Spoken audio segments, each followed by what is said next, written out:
The Chicago Bears will take on the LA Chargers in Week 8 on Sunday Night Football. So let's break down this matchup. What is going on, y'all? Faiz Sports all back at it with another video talking, of course, some NFL here to talk about the Chicago Bears. So if you're a Bears fan, please hit that subscribe button down below. Please make sure you are following me on all my social media platforms, guys. As always, hit the bell icon so you're notified every time I drop a new video. All right, so here we go, folks. We have a primetime matchup here for the Bears that they take on the LA Chargers on Sunday Night Football. So we'll start with the numbers like we always do, and then we'll break down the matchup and the keys for the Bears in this one. So as far as the numbers in this one, the Chargers are favored at home, which totally makes sense. They're here favored by 8.5.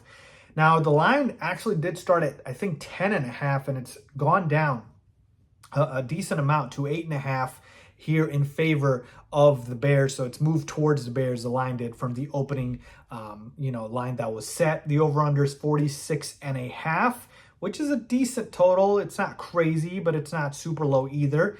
And then as far as the injury front here for the Bears, obviously we know Justin Fields is doubtful. He is most likely not going to play in this game, so it's going to be another start for undrafted rookie Tyson Bagent. And as far as the other players on the Bears, Jaquan Brisker, Nate Davis, Darnell Wright, and Terrell Smith, all DNPs at practice on Wednesday. We'll see what happens as the week progresses. But I'm not expecting any of them to really miss. Maybe besides, I think Darnell Wright could potentially miss, and maybe Brisker. We'll see. We just don't have enough news right now. And if that is the case, man, that's going to be a big loss for the Bears if they are missing Wright and Brisker. And then as far as the Chargers, Gerald Everett, Khalil Mack, and Josh Palmer all on the injury report as DNPs, did not practice, and those would be huge losses for them, especially Khalil Mack, Gerald Everett, their starting tight end, and of course Josh Palmer, their number 2 wide receiver. So let's see what happens with the injuries, but until we know what's going to happen with who's playing, we just have to assume. And when I dive now into kind of the matchup itself, we're talking about 2 really bad pass defenses here, folks. I mean, the Chargers, who have shocked me how bad they have been, they are an awful defense. The worst pass defense in football by the numbers, statistically, 32nd against the pass. The Chargers have gotten absolutely lit up and blowtorched by passing offenses, and it's been ridiculous how bad they've been. All right? And overall, their defense isn't good either. 31st overall defensively. They are actually a worse defense than the Bears overall, okay? And then against the rush, they're 11th. So obviously significantly better against the rush than the pass. And then when we talk about the Bears here, they are 18th overall, 29th against the pass, also a very brutal pass defense, but really elite against the run. So they're 5th against the rush. So that is actually very interesting to me here. And, that's going to play into the matchups here. So as far as the Bears, what should be the game plan? It should be a lot of what we saw last week against the Raiders, right? Tyson Bagent, you don't want to have him to go out there and try to win the football game on every play and look for home run hitters, right?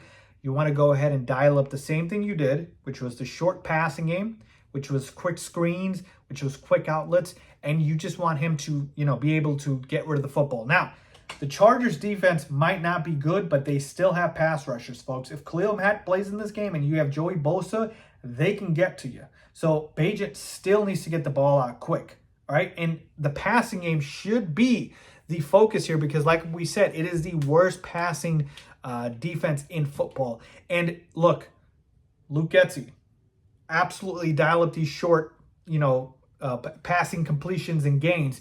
But once in a while, take a shot. Once in a while, just see what you got out there because this defense, you can get them. They can be had. And so, like I said, 32nd against the pass, they can be had.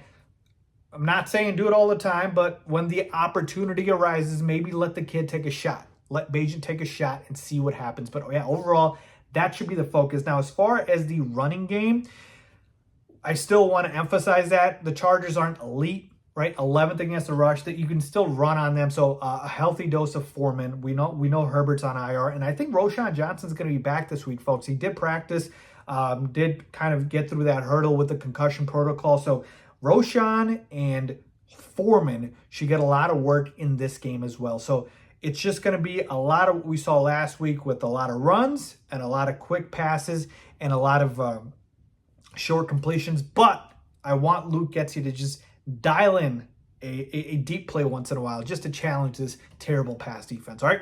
Now, as far as, defending the Chargers here, the Bears pass defense is awful. All right. And the Chargers know that. So I would love for them to try to run the football against us with Austin Eckler, and knowing that our 5th-ranked rush defense is going to be able to stop them with Andrew Billings eating up space in the middle. But I don't think they're going to do that, and they're going to go ahead and let Justin Herbert throw. Now, Justin Herbert's not fully healthy either. I think he's dealing with a hand injury, but I expect him to go in this game, and he's going to be looking for a lot of Keenan Allen. We don't know the status of Josh Palmer, but they have their rookie wide receiver, Quentin Johnson, who hasn't looked that good, but, he's always a threat. You never know. He's got upside. But yeah, man, Keenan's the main guy here. You just don't want to let Herbert get you with Keenan Allen. Let other guys beat you, not Keenan Allen, because there was a game, I think it was against the Vikings, where Keenan went like 18 for 215. Like, when Justin Herbert gets to find Keenan Allen, he rips you apart. He had like 405 passing yards that game. So I know Justin Herbert hasn't been that impressive. The Chargers overall haven't been impressive. 2-4 on the year. Very underwhelming, but this team still has talent, and on paper, they should be able to get what they want in the passing game. So you just want to get a focus on not letting Herbert get comfortable. Obviously, try to get pressure on him, but I'm trying to take away Keenan Allen, man. Let him throw to the other guys. Quentin Johnson, we don't know, again, if Gerald Everett or Josh Palmer are going to go, but yeah, I'm not scared of anybody else on this team. Mike Williams is not here. Like, he's out with an injury, so I'm not scared of anybody else. Overall, I think this is going to be a high-scoring game. 2 bad passing defenses. I think the air attack is going to be on full display here.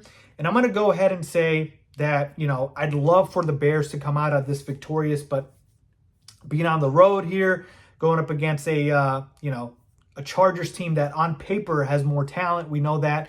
And just as a talented team, even though they've been underperforming, I see this as a bounce-back spot for them. I'd love to pick the Bears here, folks, but I can't do it. I'm going to go ahead and pick the Chargers to win this game. I think they're the better team, even though the record isn't great.